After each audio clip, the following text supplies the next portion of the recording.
Hey, what is up, models? Stan here with a new video for you. Welcome to part 6 of What If Todoroki Had One For All. I just wanted to greet you guys by saying sit back and relax. You're in for a treat. So, we begin. Froppy!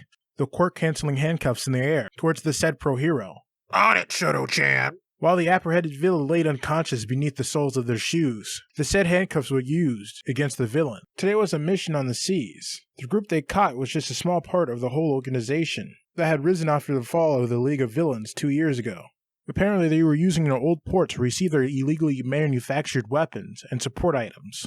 However, amongst the retrieved item in the shipping cargo, none of them was what they were searching for, because what made the group powerful was their access to quirk-canceling injections from the Yakuza of Chisaki years ago fell into their possession. A few years ago during the course Class 1A's hero work studies, Shoto was clearly confounded as to why he was brought to Sir Night-Eye's agency to complete his hero studies, along with his upperclassman, Mirio Tagada. He knew well the head of the agency was one of All Might's sidekick.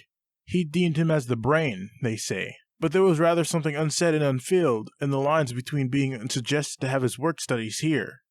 So in the middle of his patrol with Lemillion, as he explains things about work study, he finds himself a little lost in his own bubble. It went like that until someone bumps into him, and he falls to the ground.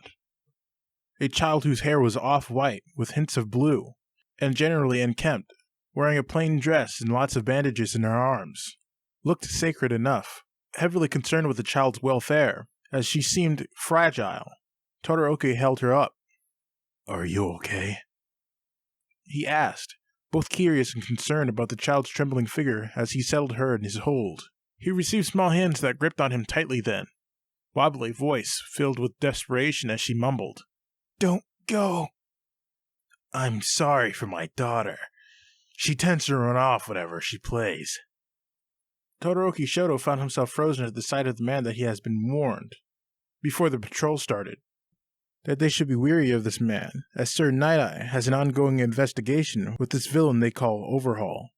But even before he can give away that the man who was standing happened to be familiar to him, Lemillion placed his hand upon his shoulder, giving him a gentle grip from him, a sign that he should calm down first.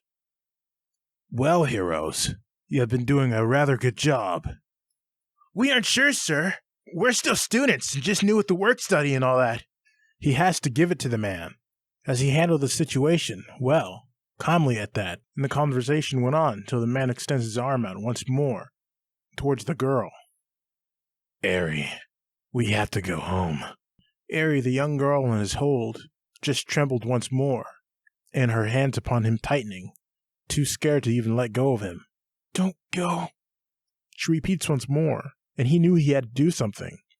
So he tried calming his nerves, seemed to harden imitating the clueless facade that his upperclassmen just showed a while ago, of an exasperated sigh. "It might be bold of me to assume, to follow on as a child, but it seems like she's scared, and she's always sickly. As a father, I opted to keep her at home more times than I allow her to play. Social interactions sometimes disorientates her." He was somehow conflicted about whether this is actually believable or not. But the bandages applied upon the child's arm was a telltale of abuse, or something of the sort. He knew well, as it was based on his own experiences behind the doors of the Todoroki household during his younger days. "Honestly, I think this one is unnatural." Instead of another verbal response, both him and Lemillion were gestured and led towards the alley as he explains more about Eri, that such an occurrence were really unusual for children her age, that there was nothing to worry about. But Shoto wasn't all ears. His mind drafted with how many mistakes there were in the picture of their situation. Besides, his words never really matched with Eri's reactions in continuous tremble and frightened looks. He went out of his trance when Overhaul spoke of something. His gaze was filled with the promise of violence, and if he may further his assumptions, his and his upperclassman's death at that very moment. So he found it a little weird when the child wriggled out of his hold and ran towards her so-called father and takes his hand. "I'm sorry for disturbing you, heroes. My daughter is a little handful, as you see." He gives a curt nod as he walks further with Eri, hand in hand, like nothing was ever wrong. "And keep up the good work." And they're gone from sight. He can only turn a bothered gaze upon Lemillion, who is seemingly under the same predicament as he is. Afterward, they return back at the agency for Lemillion to report the encounter with Overhaul. From that point, Everything seemed like a blur, like it was a concept and not a reality. Along with the other heroes, they all gathered for a conference amongst themselves about the progress of Sir Night-Eye's investigation of the Shihizakai. They've gathered intel regarding the quirk-destructive bullets they are attempting to produce, Overhaul's quirk, and as well as the possible involvement of Eri, which would explain the child's bandages. And among the promise of rescuing Eri, the whole operation commenced after everything was thoroughly planned. The whole situation was a mess if Shoto were to be really honest, but his mind was set on rescuing the child.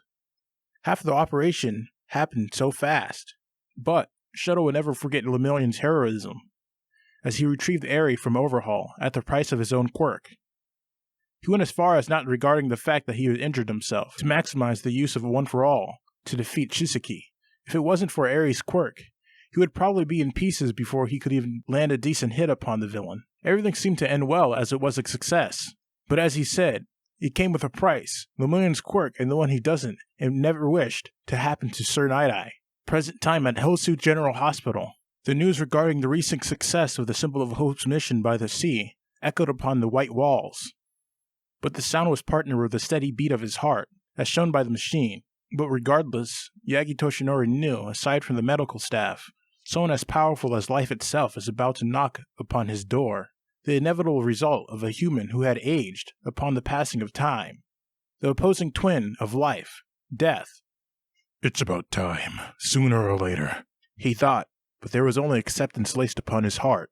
The security that even after he faded and failed to finally walk upon the living parts of the planet, the future he protected was in the safest hands of the new generation, and his light never gone as the hair of his torch, who blazed it lighter than he ever did. Like the sun that came down after a storm, light that shined hope upon everyone, but also to himself. And it did come soon. Yagi feels cold crawling under his skin, seeping his remaining strength, but he felt selfish for wishing to see, to bid farewell. He could only hope light reaches him early. But, in the meantime, he recalls his precious friend passing away. The way how he smiled through the face of death, Yagi Toshinori assumed he probably had the same acceptance Murazasaki back then, when he smiled at the face of his own death, and once said, "A society without cheer and humor would not have a bright future." Meanwhile, at Tokyo Harbor, Shoto, as well as the team of Froppy, had just descended from the ship. He was still having the live interviews at the moment, before Ground Zero blocked all the reporters. He was grateful for the act, but he was confused upon the why, because as far as he knew Bakugo, he won't do such a thing, unless it was something of high importance and urgency.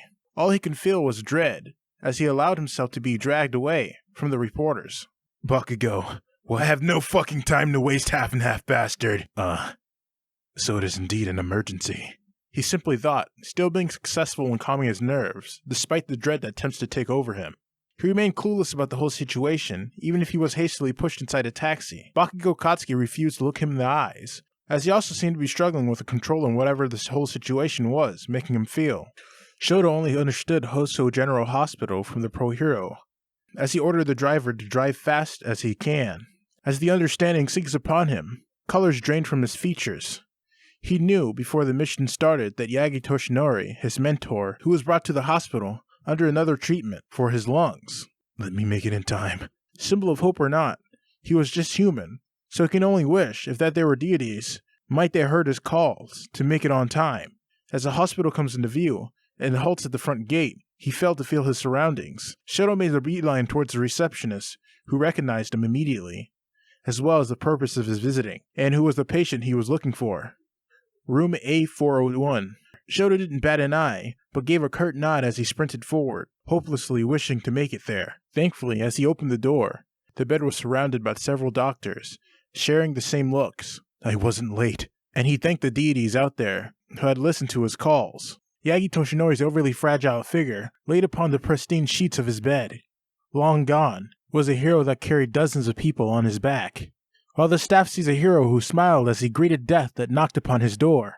Shoto sees nothing but a mentor, a father figure who recognized him for who he was and nurtured the potential that lay to rest upon his soul without an act of violence. Yagi! Ah, there it is. The light. Shoto, my boy. Shoto has hated a lot of things in life, but has never hated anything more than acceptance painted all over his mentor's face. However, the knowledge would never make the loss less painful. Does it have to come today? Can't it be, I don't know, like after 5 years? He had saved countless lives, but he was human too. Nothing can ever defy, no quirk will ever be as powerful as the hold of death unto any living mortal. He had shined upon the helpless, yet nothing was ever painful as the helplessness he felt at that moment. Funny how he thought he looked like a child who had his favorite candy taken away from him. Meanwhile, Yagi just stared at him. With the last of the man's strength, he reached for the boy's head, gently patting it, as a loving father would to his child. You did well, my boy. You'll be fine. Nothing was heard upon the room except the cries of a child caged inside a pro-hero's figure. Thank you for indulging yourself in the stories thus far. I hope you enjoyed it. Now, there are a few more things I'd like to go over before the video ends. Firstly, we've got a second channel called Anime Deep Dive. Anime Deep Dive goes into the facts and lore of a wide variety of anime. It's sure to expand your weeb knowledge for all kinds of series, guaranteed. On top of that, we have a third channel called We Celestials Naruto What Ifs. It's what we do on this channel already, but in the vast world and lore of Naruto. Go check it out if you're in the mood for some ninjutsu action. Secondly, on behalf of We the Celestials, I'd like to thank everyone involved in the production of today's awesome content. Their details will be in the description below. Lastly, if you're interested in what we do at the We Celestials, then I would like to extend an invitation to join the team. The only caveat being we only accept members 16 and up to join our crew. Our Discord is an all-around fantastic place to be. Whether you're a fan or you're looking to join our band of misfits, we're always looking for new members to join us. Well, that's it from us for today's video. So, thank you all for watching, and have a great day.